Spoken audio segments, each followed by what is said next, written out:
ஹாய்ங்க, எல்லாருக்கும் வணக்கம்.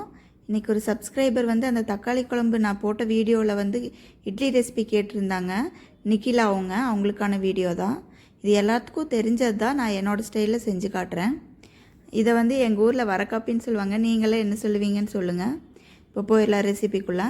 1 டம்ளர் உளுந்துன்னா அதுக்கு 4 டம்ளர் அரிசி. இது உளுந்து நிறைய ஆகுங்கிறங்காட்டிக்கு 3/4 டம்ளர் எடுத்திருக்கேன். 1/4 தான் அளவு. 1 டம்ளர் உளுந்துன்னா 4 டம்ளர் அரிசி. உளுந்து கூட 1 ஸ்பூன் வெந்தயம் மட்டும் எக்ஸ்ட்ரா சேர்த்துருக்கேன்.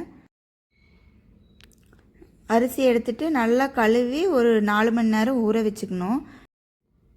அதுக்கப்புறம் உளுந்து போட்டு அரைச்சிக்கணும்.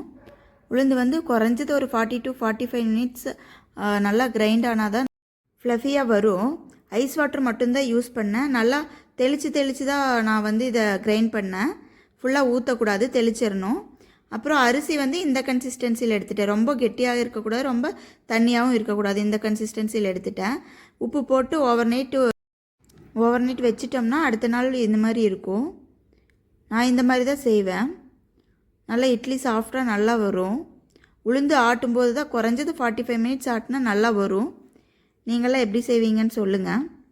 அப்புறம் அடுத்த நாள் ஆடி அமாவாசைக்கு ஒரு வெத்தலை ஆர்டர் பண்ணியிருந்தேன். 3 வெத்தலை 21 ரூபா பிக் பாஸ்கெட்டில் வந்துருந்துச்சு. அதுதான் உங்களுக்கு நான் இப்போ காட்டுறேன். ஓகே, நெக்ஸ்ட் வீடியோவில் மீட் பண்ணுறேன். பாய்.